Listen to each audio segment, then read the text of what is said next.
le MAC Culture. Anne Lépine. Bonjour à toutes et à tous. Puissant vecteur d'émotions et d'alliances par-delà les siècles et les cultures, le baiser change de signification selon les époques et les contextes. À travers le filtre du baiser, c'est une vision plurielle du corps, du désir, du rituel, de la parade ou encore du soin qui est convoqué. Mais qu'en est-il chez les plus jeunes de notre génération ? Dans un monde post-Covid, peut-on encore s'embrasser ? Quelle est la pérennité et l'actualité de ce geste dont la représentation semble aussi ancienne que l'art lui-même ? Autant de questions que l'exposition Sur tes lèvres pose à travers le regard d'artistes de différentes générations. Pour nous présenter cette exposition imaginée à partir de la collection du Fonds régional d'art contemporain, le FRAC des Pays de la Loire, je reçois dans le MAC Culture aujourd'hui Élie Comens, directeur du lieu unique et co-commissaire de l'exposition, ainsi que Béatrice Guilloux, chargée de la conservation et de la restauration des œuvres pour le FRAC des Pays de la Loire, car cette exposition a pour originalité d'être présentée dans 2 lieux, au lieu unique et au FRAC de Nantes. Bonjour Élie Comens. Bonjour. Alors avec vous, nous allons déambuler donc à travers ces œuvres exposées pour voir un petit peu comment justement les artistes s'emparent de ce sujet du baiser. Bonjour Béatrice Guilloux. Bonjour. Alors avec vous, ça va être plutôt les secrets de l'installation peut-être de ces œuvres et puis surtout le délicat travail de conservation qu'elles nécessitent. Vous allez un petit peu nous partager un petit peu tous ces différents secrets. Élie Comens, comme je le disais en introduction, cette exposition rassemble une 60aine d'œuvres. Elle a été conçue à partir du fond du FRAC des Pays de la Loire. Alors comment est venue l'idée de ce thème Sur tes lèvres ? Sur tes lèvres, donc une exposition autour de la figure du baiser, qui est une figure évidemment intime, personnelle, amoureuse, mais qui est aussi un moment de la vie publique quand il se déroule dans l'espace public et qui a une signification politique, sociale, culturelle. Et c'est ces différents niveaux-là qu'on a voulu explorer avec Claire Stebler, la directrice du FRAC des Pays de la Loire, et aussi avec vraiment l'ensemble des équipes, parce qu'il faut dire que c'est une exposition qui s'est construite avec les équipes des 2 lieux, et c'est ça qui était très passionnant comme processus. Et comme vous dites, c'est un travail qui s'est d'abord construit autour de la collection du FRAC des Pays de la Loire. Et donc on est parti, évidemment, de ce qui nous semblait possible. Et de ce point de vue-là, Claire Stebler, évidemment, a essayé de trouver dans la collection ce qui pouvait venir nourrir ce thème. Mais avant cela, on se posait la question du corps dans l'espace public. On sentait qu'il y avait vraiment quelque chose à dire sur le sujet dans cette période post-Covid pendant laquelle on a commencé à évoquer l'exposition. Ça correspondait à peu près au moment où je suis arrivé à Nantes au lieu unique et peu de temps après Claire Stebler au FRAC des Pays de la Loire. Donc il y avait cette question de la distanciation, d'une problématique qui se posait à ce moment-là. On a pensé à plein de sujets qui étaient liés à ce champ en général, la manifestation, le comportement du corps dans l'espace public. Enfin, on a tourné comme ça sur différentes idées. On cherchait aussi une situation qui pouvait se nourrir sur le plan des problématiques liées notamment au monde des sciences humaines et sociales. Mais on voulait aussi quelque chose qui soit de l'ordre de la fête, du désir, du sensible. Et on voulait pouvoir jouer sur ces 2 tableaux. Et on voulait une exposition avec des points d'entrée différents selon l'approche des personnes qui viennent. Et donc, on s'est peu à peu rapproché de cette idée du baiser. Et évidemment, il y a cette œuvre centrale dans la collection du FRAC des Pays de la Loire, qui est le baiser de l'artiste d'Orlan, qu'elle a créé en 1977 et qui était vraiment quand même le point de départ de l'exposition. C'est peut-être l'œuvre qui a été, en tout cas, peut-être qui a donné son titre, parce que justement, je voudrais juste revenir sur le titre, c'est Sur tes lèvres, et pourquoi c'est le pronom tes lèvres, c'est pas sur les lèvres, vous parlez beaucoup du baiser. Vous auriez pu l'appeler le baiser. Moi, j'aime bien revenir et comprendre un peu le choix du titre. Alors, il y a évidemment sur les titres, il y a des grandes conversations qui ont lieu. On attend toujours le moment un peu eureka où on se dit « c'est ça ». En l'occurrence, il y avait déjà eu à Nantes une exposition qui s'appelait « Rouge baiser ». Donc, on cherchait quand même à se démarquer de cet événement-là. Et puis, on trouvait que sur tes lèvres, il y avait quelque chose de l'adresse un peu direct au lecteur ou à la lectrice qui l'interpelle et qui est une manière de parler du corps de quelqu'un. Et c'est déjà une phrase d'ailleurs assez intime quand on y pense, cette phrase-là. Quand on l'a dit, il y a quelque chose qui est un peu qui transgresse la bulle de distanciation. Ça justement. devient très personnel, effectivement. Béatrice Guilloux, justement, on parlait de cette œuvre de Orlan. Alors, racontez-nous, parce que c'est peut-être une des plus anciennes du FRAC, non ? Elle date de 1977, donc oui, elle est très ancienne, c'est pas la plus ancienne. Il y a aussi une œuvre de Hervé Télémaque qui date de 1964, mais c'est une œuvre historique dans la carrière de l'artiste. Elle a été présentée pour la première fois dans la première rétrospective de Orlan au FRAC des Pays de la Loire. Et elle est vraiment très importante dans la carrière. Et elle fait lien aussi avec la performance à la FIAC, où l'artiste portait justement ses photos autour de son buste et proposait un baiser d'artiste pour 5 francs. C'est une œuvre quand Orlan l'a installée, et d'ailleurs de manière, elle n'avait pas l'autorisation lorsqu'elle l'a présentée pour la première fois. Elle était assez militante, cette œuvre. Est-ce que finalement on peut dire qu'encore aujourd'hui le baiser peut avoir un côté militant ? Oui, c'est vrai que déjà en 1977, elle l'affirmait comme une œuvre qui faisait part de la place de l'art, de la femme dans l'art, et qui était d'actualité à l'époque, et je pense que c'est toujours quelque chose d'actualité, même si effectivement depuis quelques années quand même les collections en tout cas la collection du FRAC des Pays de la Loire tend à développer beaucoup plus la mise en valeur du travail des femmes au cours des expositions et des acquisitions aussi de la collection. Il y a aussi, pour répondre à cette question, une dimension militante du baiser qui est très forte. Il y a des baisers qui sont des vraies performances publiques et qui ne sont pas le fait d'artistes, qui sont des gestes politiques, sociaux très forts. Il y a un baiser très célèbre qui était le moment à la télévision où Clémentine Sélarié a embrassé un malade du sida. À un moment où les préjugés et les conceptions fausses du mode de transmission de la maladie étaient très répandues. Et donc par ce geste évidemment très fort où elle embrasse sur la bouche ce malade du sida, elle signifie quelque chose de très très fort sur la relation à cette maladie et la stigmatisation de ceux qui en sont atteints. Donc ce type de situation, évidemment, c'est très clair que là, le baiser, c'est ce que j'essayais de dire tout à l'heure sur cette dimension parfois très politique, catalyse énormément de choses et met en jeu forcément des réactions intimes chez nous. Ça touche vraiment à une polarité attraction-répulsion, tout baiser, qu'il soit de l'ordre de la sphère personnelle ou publique. Et c'est vraiment là-dessus que joue l'exposition. C'est-à-dire il y a toujours une dimension de répulsion et une dimension d'attraction.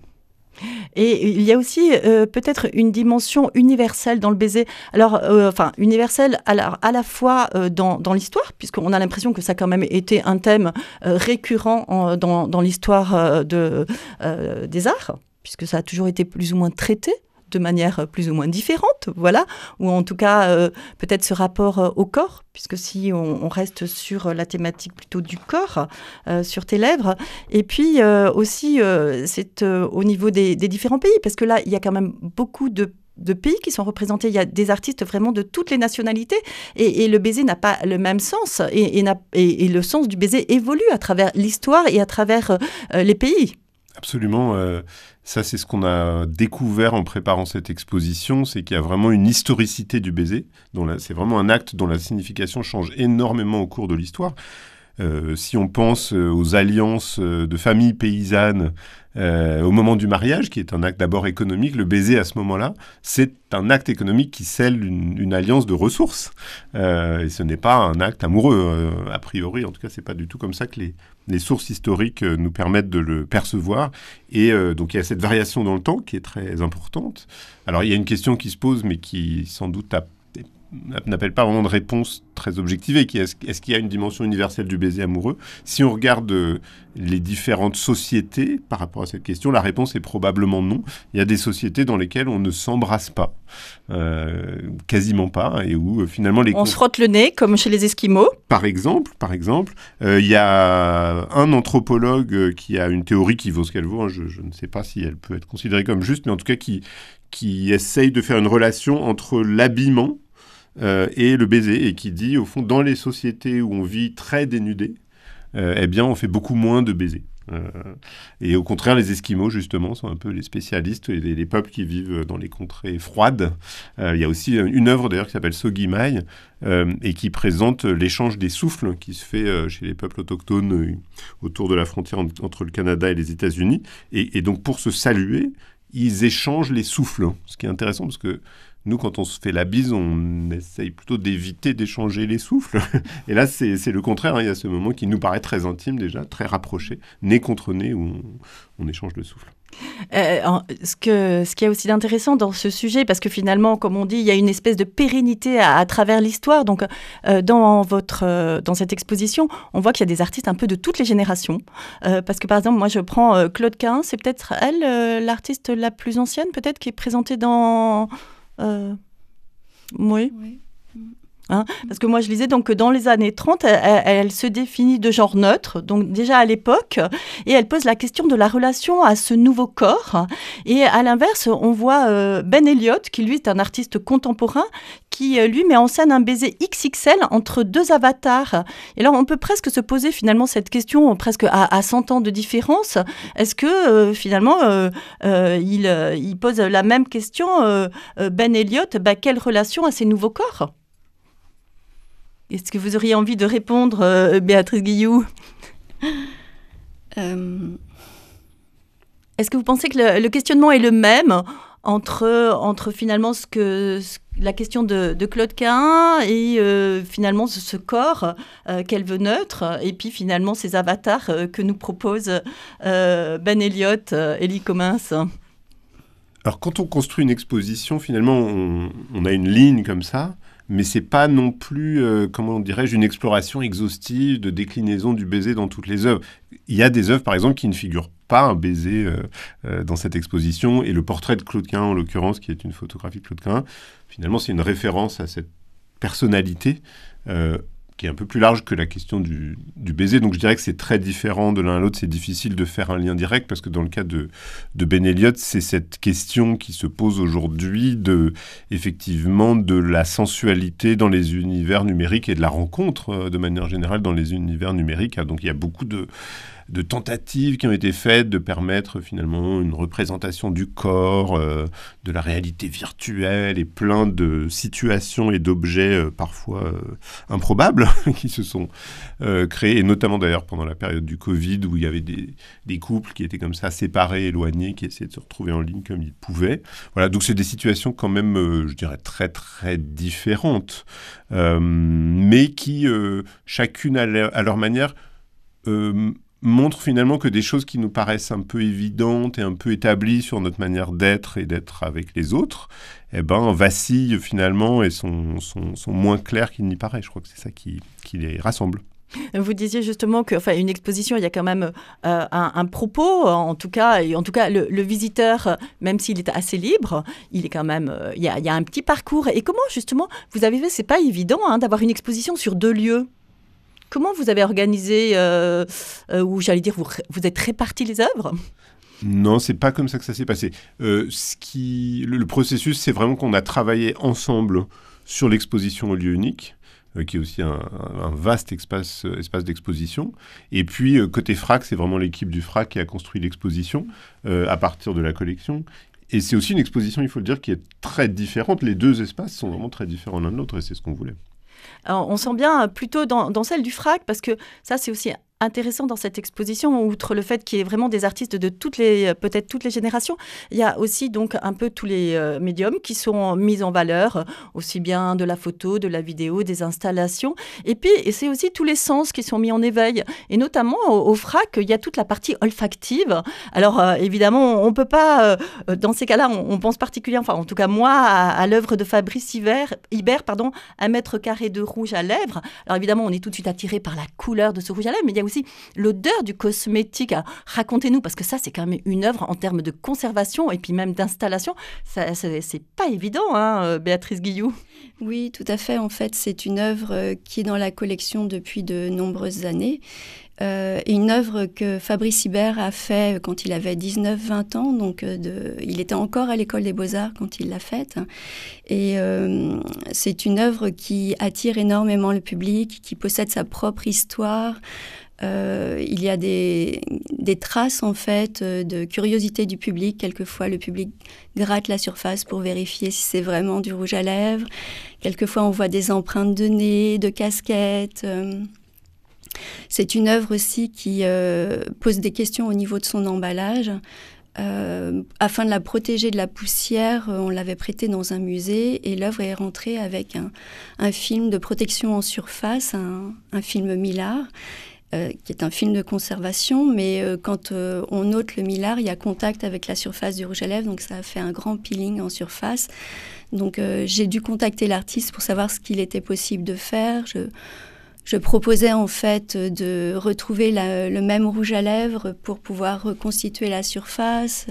Mais lui m'a fait une proposition qui était complètement différente de ce qu'on fait habituellement en restauration.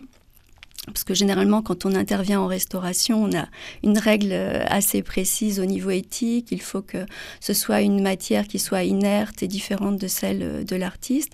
Pour que ce soit réversible, il faut faire un travail, un geste différent de l'artiste pour distinguer le travail de l'artiste de celui du restaurateur. Et il faut intervenir que sur les parties en fait qui sont endommagées. Et là, l'artiste, donc Fabrice Hibert, m'a demandé en fait plutôt que de faire toute une recherche des prélèvements en fait de la couche picturale et de la reconstitution de la matière, d'aller dans une grande surface comme il l'avait fait, lui, en fait, étant jeune, et de trouver un rouge à lèvres proche au niveau de la teinte. Et donc, ça nécessite à chaque exposition d'aller en grande surface, de faire des tests pour retrouver le rouge à lèvres qui correspond à la teinte utilisée originalement. Et ça, c'est pas toujours... En fait, vous n'avez pas une marque précise avec une couleur de rouge Ah oui, alors l'artiste m'a donné la marque utilisée à l'origine, donc c'était... je sais pas si on peut... Non, a priori, voilà. Donc, enfin, voilà, en tout cas, la marque, chacun son rouge à lèvres. Voilà, c'est ça. La marque, en fait, n'existait plus en 2000. Donc, il a fallu retrouver un rouge à lèvres sensiblement identique à celui utilisé. Et là, on en est à la 4e génération de rouge à lèvres. Et en fait, quand elle n'est pas exposée, cette œuvre, comment vous la conservez ? Alors en fait, on a fait un dispositif de conditionnement spécifique, une sorte de tiroir qui permet à l'œuvre d'être calée en fond de caisse. Et il y a un couvercle, mais qui n'est pas en contact avec la surface de l'œuvre. Ce qui fait que ça la protège à la fois pendant le transport, mais aussi vis-à-vis des poussières. Là, on l'entend bien, donc Fabrice Hibert, c'est un artiste contemporain qui vit encore actuellement, mais c'est beaucoup plus compliqué lorsque l'artiste, par exemple, est décédé. Alors, par exemple, là, il faut quand même le citer, il y a un Polaroid de Andy Warhol, self-portrait, je crois qu'il faut vraiment aller le voir parce qu'il sort rarement des réserves. Hein. Celui-là, il est très, très fragile. Est-ce qu'on peut imaginer qu'un jour, cette œuvre n'existera plus ? Alors, c'est vrai que, en fait, c'est un peu le souhait enfin, mon souhait particulièrement et celui aussi de la direction de conserver les œuvres le plus longtemps possible pour permettre de les transmettre à le plus de générations possible. Et c'est aussi le rôle du FRAC, en fait, de diffuser les œuvres en région, de permettre, en fait, à un public qui n'a pas accès à l'art contemporain d'être sensibilisé. La médiation est là aussi, c'est très important pour donner les clés aussi des œuvres. Parce qu'on sait en fait que plus le public en fait est informé, moins il y a de soucis de conservation au niveau des œuvres. Et là, vous parlez particulièrement des photographies couleurs, puisque ce sont des photos chromogènes. Dans ce cas-là, en fait, il y a une grande sensibilité à la fois à ce qu'il y ait des températures stables et mettre les œuvres à l'abri de la lumière. Donc, au FRAC, on a les réserves pour ça, qui sont adaptées et qui ont été conçues pour la conservation des œuvres. Et c'est pour ça qu'en fait, on réduit les temps d'exposition, ça s'appelle les DTE, les durées de temps d'exposition, au minimum pour éviter que cette œuvre ne s'altère trop vite. Donc, on a la chance de pouvoir la voir pour cette exposition. Oui. Donc, allez la voir. Élie Commun, je le disais, effectivement, il y a aussi, enfin, en tout cas, moi, ça m'a sauté aux yeux, effectivement, cette multiplicité de supports. C'était un choix de votre part, justement, d'associer. Alors, évidemment, Baiser, on pense cinéma. clairement le baiser du cinéma, mais il y a aussi donc des installations, des photos. Vous avez vraiment recherché... De la vidéo, du son. C'est une exposition multisensorielle. C'est évidemment le sens de la vue qui est sollicité le plus, mais il y a aussi du son. Il y a une œuvre très remarquable d'un plasticien, un artiste visuel qui s'appelle Oliver Beer. Et puis il y a des odeurs aussi avec... l'œuvre de Hayung en 4 parties qui diffusent des parfums dans l'exposition. Et effectivement, c'était vraiment une volonté depuis le tout début de l'exposition de multiplier les formats. Ça, c'est une manière d'introduire du rythme et de faire du récit dans une exposition. C'est une manière de placer les visiteurs dans différentes positions face aux œuvres, et ça, c'est très intéressant parce que selon qu'on soit debout classiquement devant un tableau ou bien en train d'écouter une œuvre sonore ou bien en train de déambuler avec un podcast, parce qu'il y a aussi des podcasts qui donnent un aperçu, je dirais, historique, littéraire, cinématographique, musical sur ces questions. Dans toutes ces situations, on est dans des imaginaires et des postures un peu différents. Et c'est vraiment ça qu'on cherche. Et puis, très simplement, on est dans cette grande salle d'exposition du lieu unique. Il faut l'animer, il faut que ça vive. Et donc, on cherche vraiment ces différentes formes. Oui, on peut presque dire que c'est une installation globale, quoi, finalement. Oui, c'est vrai qu'on joue beaucoup à chaque fois à varier la scénographie pour que le public qui est habitué à venir chez nous trouve quelque chose de différent à chaque fois. Oui, il n'y a pas un sens de la visite, on n'est pas guidé salle 1, salle 2, salle 3. Non, alors sur cette exposition, il y a quand même un sens assez clair, mais il y a plusieurs manières de le faire et de toute façon, on fait bien ce qu'on veut une fois qu'on est dans l'exposition. Mais ce qui est sûr, c'est qu'on cherche quelque chose aussi qui est simplement amusant, qui est surprenant, qui vient nous chercher là où on ne l'attendait pas forcément. Et donc, ces différents formats, c'est une manière de le faire. C'est aussi une manière de garantir la diversité et l'accès, c'est-à-dire que chaque personne qui vient peut trouver quelque chose qui lui semble un peu familier et c'est un angle d'entrée. Par exemple, à l'entrée de l'exposition, il y a un tableau de Jean Clarac, qui est un jeune peintre de la nouvelle école figurative française, qui est en fait une scène dans un club, dans une boîte de nuit, mais qui est aussi une scène peinte à la manière de Jérôme Bosch ou des primitifs flamands, qui a vraiment cette inspiration-là chez ce peintre-là, Jean Clarac. Ça, c'est un tableau qui, typiquement, qui est placé très volontairement juste à l'entrée. D'ailleurs, on peut parler un peu plus longuement de pourquoi on l'a mis là, mais la raison principale, c'est que on se disait avec Claire Stabler que ça, c'est un objet vers lequel c'est assez facile d'aller parce c'est à la fois très contemporain, c'est une situation de la jeunesse contemporaine aujourd'hui qui regarde son smartphone, etc. Mais ça ressemble quand même à du Jérôme Bosch aussi. Et donc, c'est aussi une référence que beaucoup de gens peuvent avoir. Donc, on cherche toujours un petit peu ces mélanges de situations-là. Oui, parce qu'on sent bien, parce que, on se rend compte qu'il y a toujours une filiation. Ces artistes, ils se nourrissent de l'histoire de l'art. Toujours, l'histoire de l'art est présente évidemment chez tous les artistes qui ne créent jamais dans le vide. Alors, c'est une question qu'on peut poser au sujet de l'art brut, qui est une grande question de est-ce qu'il peut y avoir des formes artistiques totalement isolées de ce qui s'est fait avant. Bon, on ne va pas entrer là-dedans maintenant, c'est un sujet passionnant, mais c'est sûr que là, l'histoire de l'art est absolument partout dans cette exposition. Et alors, vous parlez d'histoire de l'art, moi, j'aimerais qu'on revienne aussi sur les performances, parce que il y a les performances aussi, on peut se poser aussi la question où est finalement le geste artistique dans les performances. Je pense, alors là, je vais vous laisser le dire parce que je crois que je ne suis pas capable de cet artiste Ion Grigorescu, je ne sais pas comment on prononce bien, qui est présenté au FRAC. Parlez-nous peut-être un peu, Béatrice Guilloux, de cette œuvre, parce que finalement c'est une performance et lui-même s'est photographié pendant la performance. Donc finalement, où est l'art ? C'est la performance, c'est la photo, Alors cette œuvre s'intitule Le bain rituel et effectivement, en fait, la question de la performance peut être posée en termes d'exposition puisque ça a lieu à un moment donné et c'est développé autour de la performance toute une documentation. Et parfois, ce sont des objets seconds qui servent à représenter la performance. Quelquefois, ce sont des photographies. Parfois, ce sont des vidéos aussi. Donc, ce sont des moments, en fait, qui sont énormément documentés. Et là, en l'occurrence, en fait, effectivement, c'est une photographie qui sert de transmission de la performance. Parce que justement, la transmission, elle peut se faire de manière photographique, mais aussi elle peut se faire, j'allais dire, de manière, en fait, en reproduisant, puisque, alors, si je prends ces... Punker Painting, on le prononce comme ça. Oui. Donc pareil, c'est une performance qui est reprise. Comment se fait la transmission justement de la performance ?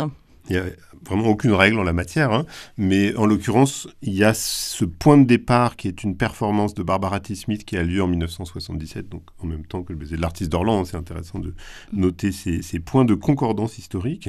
Et Barbara T. Smith, c'est une artiste qui vit en Californie, et je dirais qu'il est une housewife, hein, une mère au foyer qui est artiste aussi, mais voilà, qui a une vie tout à fait installée, assez traditionnelle, et qui, un jour, dans une galerie, se déshabille, met un tube de rouge à lèvres à côté d'elle et dit « Vous pouvez vous mettre du rouge à lèvres et venir m'embrasser où vous voulez. » Et donc, évidemment, c'est un geste qui interroge énormément le visiteur, parce qu'on se demande qu'est-ce qu'il faut faire, est-ce qu'on attend quelque chose de moi, et si on décide effectivement de l'embrasser, Allez, oui. Quelles sont les zones du corps qu'on peut embrasser, est-ce qu'il faut lui poser la question, comment ça marche, qu'est-ce qui peut être considéré comme une agression, enfin très très vite ça met en jeu une conversation. Et au fond, je crois que c'est ce que fait l'art en général, et c'est ce que fait notamment l'art de la performance, hein, c'est que ça nous interpelle, ça nous questionne, et ça met en route une conversation, et c'est pour ça que ça existe. Et là, en l'occurrence, Carole Douillard, qui est une artiste qui vit à Nantes, se propose de réactiver, ça veut dire de reprendre cette performance, mais en la déclinant à sa manière, et pour 2024, si j'ose dire, avec un artiste, avec un performeur, Samir Lagouati Rachwan, qui sera là et qui va nous poser la même question. Cette fois-ci, ce sera un corps d'homme, hein, qui se trouvera dans cet espace.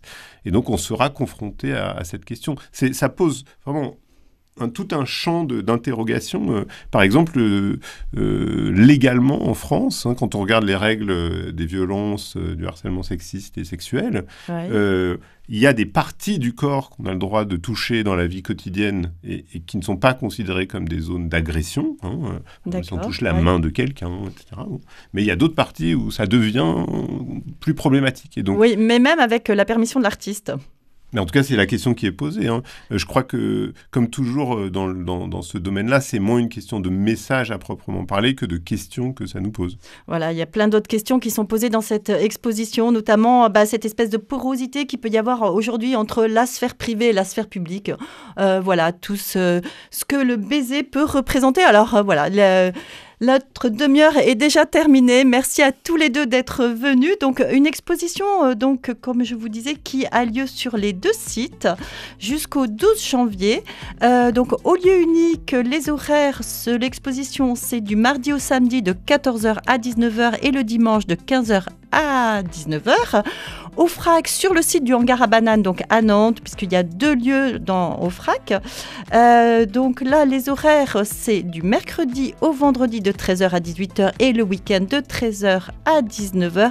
L'entrée libre dans les 2 expositions. Alors, profitez-en, allez-y, soyez curieux, parce qu'on ne l'a pas trop dit, mais c'est vraiment, il y a plein de portes d'entrée. Hein, ça paraît très complexe quand on en parle, voilà.